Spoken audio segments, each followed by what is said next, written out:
Welcome to web development class. Today our topic is transition and animation.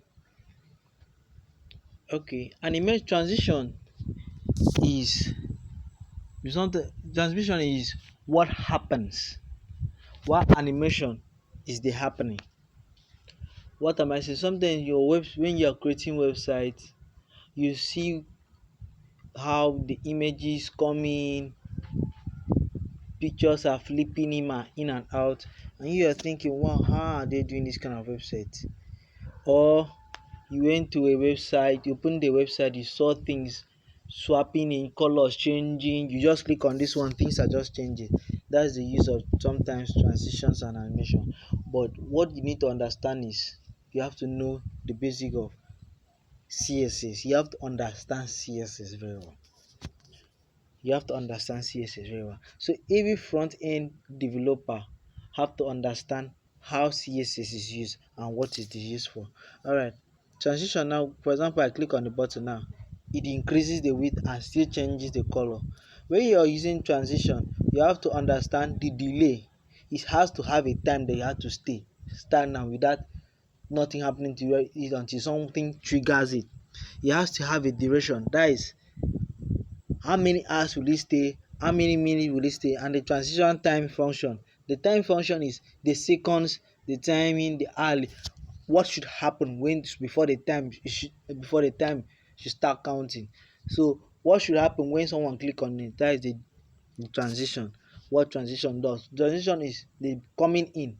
When something comes in, what you are seeing jumping in and out of the website, that's the transition. And the animation is what displays.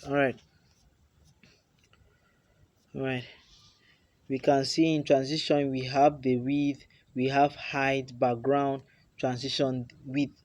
That is the transition width. Here it calls on the width, and the width should be 2 seconds. You should increase the width for 2 seconds. After 2 seconds you should go back to its normal state. That is what transition normally does. Alright, now let's get into animation. Animation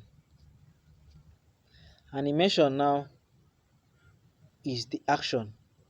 It has already come in now, and the animation takes over. It starts shifting, making an effect after the transition has finished doing its part. Transition has a rule, especially the one property rule, that is the add keyframes. You have to understand this property, you have to know when it is used and how it is used, so you'll be able to use it. If you don't know how these properties are used, you will not be able to use it, and you will just get confused and stuck on what you're doing. The add keyframe rule. The add keyframe rule specifies if the color should be black, that is from background color. The add keyframe rule is going to be changing it, like from it was red color before, from red to yellow, and you're going to give it a class. So you're going to specify when it should change from background color red, after a long period should change to yellow. The add keyframe example properties, that's what it's used for. You can also add the width, when how it should be. At red color it should be 0%, at yellow color it should be 25, at blue it should be 100. Let us see the example of animation, what we are trying to say, so you understand how it is used. It is not all about it is not magic. The front end developers had it very difficult when the CSS3 was not out, so we could not make animations. So when CSS3 was introduced, you can easily make animations. Once you see now red color, after you see to change to blue color and different colors. That's the work of animation. Animation changes it, makes it to change. It's first find the blue, red, green, and they are putting it in 4 seconds. Every 4 seconds it will change. The colors will start changing. So that's the usefulness of animation, your time frame. We have to understand how it is used. If you have questions, you can ask questions later in the video.